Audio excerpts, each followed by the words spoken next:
Welcome to Bible Workouts. I'm Jason Camacho. If you want to learn how to study the Bible in order to understand God's Word better, you're in the right place. These shorter tutorial videos are designed to be bite-sized Bible workouts that you can implement immediately into your own personal Bible study. In this video series, we're going to walk through the basics of biblical interpretation, and we're going to look at a general Bible study format that you can start using immediately. This is one of the video lessons from our free Bible study course. You can find the full course on our website titled Bible Study Foundations, which includes quizzes, homework, and helpful questions for self-reflection. I pray that course blesses you. Let's get into today's Bible workout.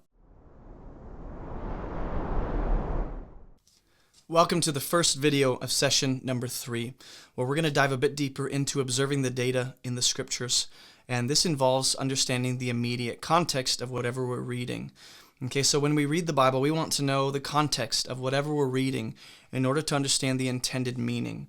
This involves observing and understanding the historical context, the literary context, the grammatical context, and other contexts, would involve cultural context, authorial context, audience context, theological context, all that stuff, right? But in the next session, session 4, I believe we're going to dive into historical context, the author's context, the audience, and linguistic context. And I know that can seem overwhelming because it's like, how do I keep track of all of this? You don't necessarily have to, but the better that you understand the context of what you're reading, the more likely you are correctly interpreting a biblical passage and getting at the intended meaning and point of the author, or God inspiring the author to put that together. So, in this first video, what we're going to do is we're going to look at the historical context of Ephesians, or rather Acts chapter 19. And so I'm just going to show you an example of how the historical context actually does affect how we understand a biblical passage. So we're in Acts chapter 19. Paul is in a city called Ephesus. A riot breaks out. The gospel's going forth. In fact, I'll get to this in a minute. But this city of Ephesus, the historical context of anything, not just Ephesus, but the historical context involves understanding the time, the place, the situation, the setting in which a biblical book was written or an event is happening, right? So the events are transpiring or when this is recorded.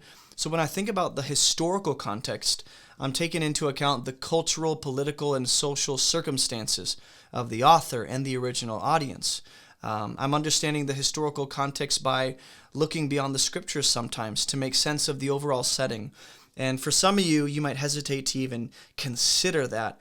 But what I mean is we refer to, resources such as writings from church fathers, historians, archaeological findings, biblical commentaries that provide the historical background for whatever it is that I'm reading. So in Acts chapter 19, at this point in Paul's ministry, it's helpful to know a few things about Ephesus as he's preaching the gospel and ministering there, right? So Paul is in Ephesus. This is roughly AD 54 to 55. This is 24 years after Jesus has resurrected and ascended to God. This is 20 years after Paul's conversion. This is Paul's third missionary journey. So just understanding all of that makes things a bit more clear. He's going to be arrested in Jerusalem and then sent to Rome as a prisoner in a few years. So that's just the historical context of Paul, his ministry, where he's at in his faith journey. And then Ephesus, just to know a few things before we get into verse 19, the city of Ephesus itself is a major global center of trade, commerce, and religion. Right? So it's a very significant trading port in Asia Minor. It's a melting pot of ethnic diversity. It's a very wealthy city due to its trade in textiles and silks and artifacts. It had a huge amphitheater that could seat 25,000 people for massive gatherings.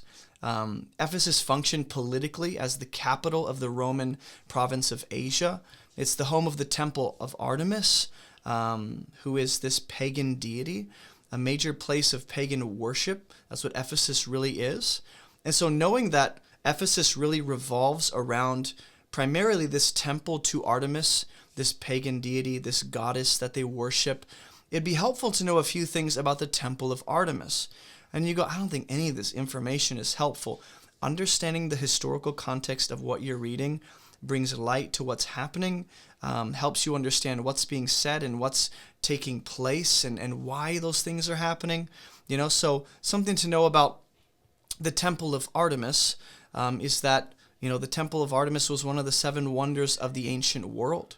The goddess Artemis was associated with fertility, with hunting, with childbirth. So this gets into the way of thinking and the worldview and the theology even of the people of Ephesus, which is what the church is combating, right?